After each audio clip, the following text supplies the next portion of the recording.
Buenos dias, buenos tardes, mga amigos, mga amigas, sa aking mga pogi at magagandang subscribers at viewers. Magandang araw po sa inyong lahat. Ito po ang inyong lingkod, si Attorney Rene Bueno.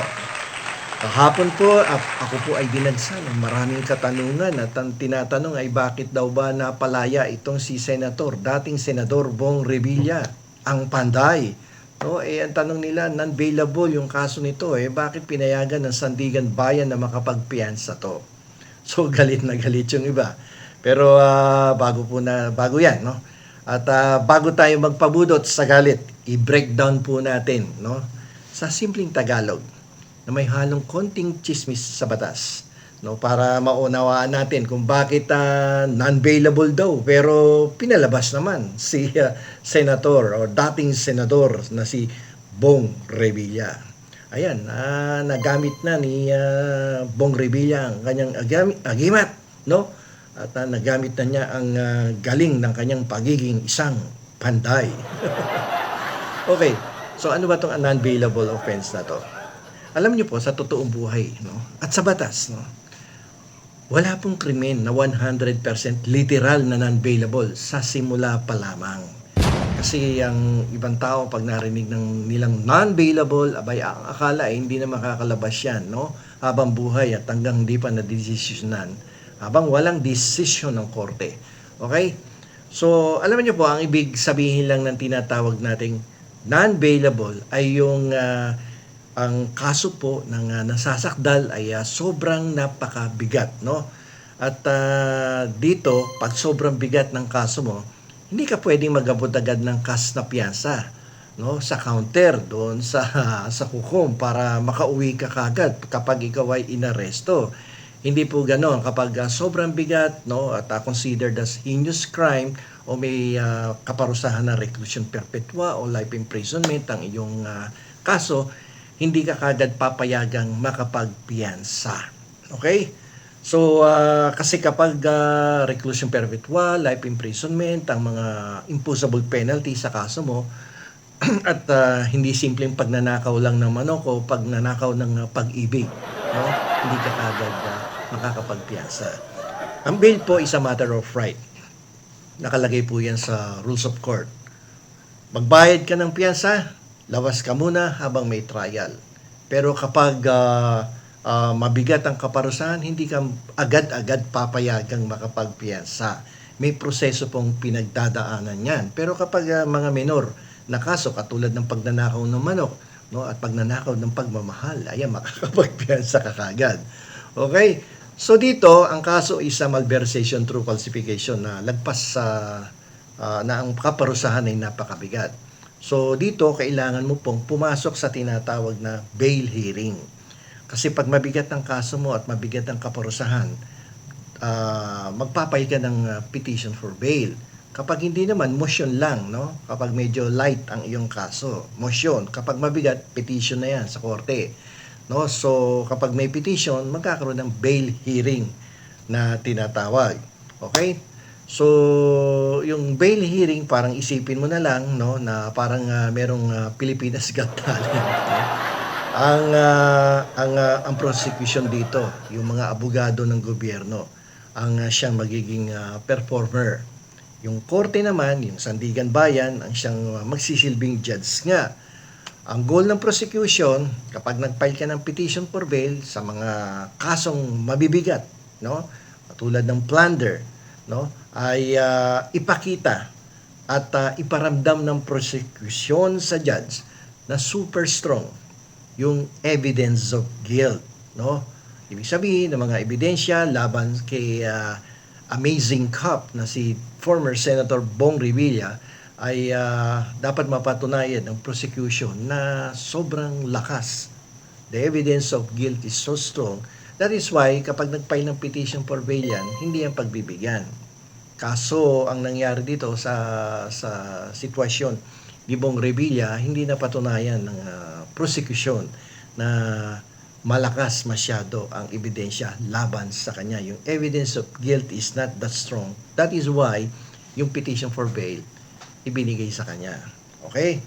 So, kalimitan ganito nangyayari dyan sa parte ng prosecution. Sasabi nila, Judge, tingnan mo, Ito yung mga dokumento at resibo. Sobrang talagang maniniwala ka na may kasalanan talaga itong si Amazing Cup, no? Si Panday, no? Ito malakas ang aming ebidensya. Pero tinitingnan ng korte yan, pinag-aaralan po ng korte yan. At kapag ang korte, si judge ay medyo bitin, no? At nakulangan sa ebidensya na pinakikita ng prosecution, ay pwedeng, no, makalaya ang akusado sa pamamagitan ng paghiling ng piyansa sa husgado at palayaan siya temporarily habang wala pang final verdict. Ganun po yon. So, dahil pumalyang patunayan ng prosecution, no, sa bail hearing na nalagpas hangin ang lakas ng ebidensya nila, pumapasok po dito yung rule ng konstitusyon. Kasi sa ating saligang batas, lahat po ng tao ay presumed innocent hanggat hindi pa napapatunayang guilty beyond reasonable doubt. Okay, so kaya boom, no? Pinayagan mag-post ng 1 million na piyansa si Amazing Cup, ang Panday. So ang Panday ngayon ay nandiyan sa Cavite at pansamantalang humihiga sa kamang malambot, hindi tulad doon sa City Jail. Naku, parusa doon. At ako ay baka mamaya may lamok pa doon, no? At hindi ka aya-aya ang kapaligiran dahil alam niyo naman, Bong Revilla, sanay yan sa rangya sa buhay. Diba? So, ang tanong tuloy ng ating mga kababayan, ng ating mga amigos, mga amigas, meron po ba sir special treatment dito sa kaso ni Bong Revilla? Sikat tong senador, dating senador na to, mabango at action star, no? Kaya natural lang na isipin po ng ating mga kababayan na merong magic o VIP card sa justice system itong si Bong Revilla. Pangalawang beses na to, no, na nagpabalik-balik diyan sa kulungan at ngayon nga ay muling pansamantalang makakalaya. At habang hindi po natin actually hindi po natin maiiwasan ng dudang baka may VIP treatment nga, no? Pero sa technical na punto ng batas ay pwede nating sabihin na medyo sumunod sa proseso ang mga abogado ni Amazing Cup dahil karapatan ng kahit sino man na humingi ng bail hearing. Tandaan niyo po yan, lahat ng tao may karapatan sa ilalim ng ating saligang batas na humingi ng bail hearing. Kung ang isang ordinaryong mamamayan o isang ordinaryong citizen na nakasuhan ng reklusyon perpetua o life imprisonment ay nakapag-bail hearing, nakaatin ng bail hearing at nakitang mahina ang ebidensya ng gobyerno sa antas na yon, pwede rin siyang magpiyansa. Okay? So, lahat ng may kasong kasing halintulad ng kay Amazing Cup ay pwede magpiyansa. Ang problema lang kasi, kadalasan, ang mayayamang akusado ang may pambayad sa magagaling na abogado para maghukay ng kahinaan ng ebidensya na iprinisinta ng prosecution. Siyempre, mayaman yan, dating artista, malakas kumita, naging senador pa. So makakakuha yan ng magaling na abogado para makakita ng butas para pagbigyan ng kanyang kahilingan na magkaroon ng piyansa. So, pero tandaan nyo po, yung piyansa po is not laya ka na forever. Wala pong ganon. So, itong piyansa na to ay binibigyan lamang siya ng temporary liberty. Okay? So, yung mga bata ni Bong Revilla, wag muna kayong mag-ipon ng resibo para sa victory party dahil ang piyansa ay parang passes po lamang yan to leave the detention center habang nililitis ang kanyang kaso sa Sandigan Bayan. Hindi yan hindi yan victory on the part of ang Panday, no, ni former Senator Bong Revilla. Hindi po ibig sabihin na absuelto siya o kaya ay not guilty siya. Si Bong Revilla po ay pinayagan lang matulog sa sarili niyang kama na napakalambot habang nagpapatuloy ang trial at nililitis ang kanyang kaso. Dito, ang ibig sabihin nito ay tuloy ang laban, tuloy ang kaso, tuloy ang pagdinig, pero kapag sa kalagitnaan ng gandulo ng kaso ay napatunayan ng prosekusyon na malakas pala ang ebidensya, balik kulungan yan. So kapag sa mismong dulo ng kaso ay napatunayan ng prosecution na guilty beyond reasonable doubt siya, babawiin po yung piyansa. Ika-cancel yan ng hukuman. At magbabalik bayan po yan sa kulungan para pagdusahan ang parusang ipinataw ng hukuman. Okay, so hindi pa libre si Bong Revilla. Ulitin ko, temporary liberty lang po yun dahil pumalya o sumabit, pumalpak ang prosecution sa presentation of strong evidence. So, ibig sabihin sa madaling salita, si dating Senador Bong Revilla ay hindi po pinawalang sala, no? Kundi dahil pumalya ang prosecution na maglabas ng killer evidence sa ginanap na bail hearing niya, ay napagbigyan ng kahilingan na makalaya siya temporarily.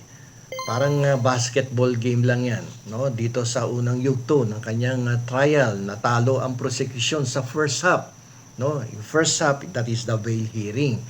Pero tuloy pa rin lalaro, no? Hanggang fourth quarter yan eh. At kung ano yung magiging final score at makaka-recover o makakapag-rally, no, ang prosecution dahil medyo nakahabol ang defense, hinabol ng prosecution. At kung magpapatuloy ang prosecution na makahabol sa score, ay magbibigay ng desisyon in favor of the prosecution. At ang final judgment, yung final score, kung convicted, si Bong Revilla po ay muling babalik sa kulungan at pagdudusahan niya ang kasalanan niya tungkol dito sa mga kasong kinakaharap niya sa Sandigan Bayan. So, hindi naman natin sinasabing dapat bumalik siya. Kung talaga bang kulang ang ebidensya laban sa kanya, abay palalayain.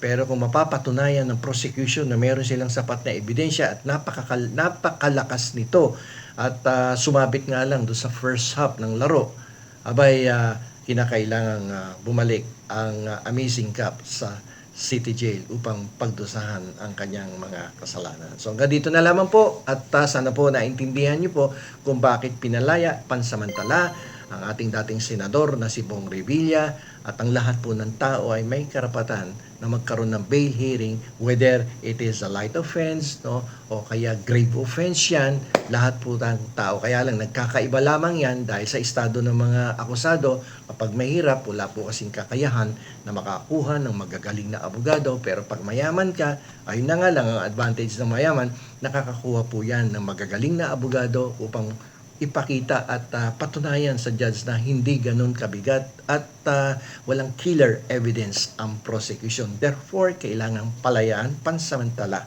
ang nasasakdal. So, dito na lang po, ito muli ang inyong lingkod si Atty. Rene Bueno. Pagod ka na ba sa lunako?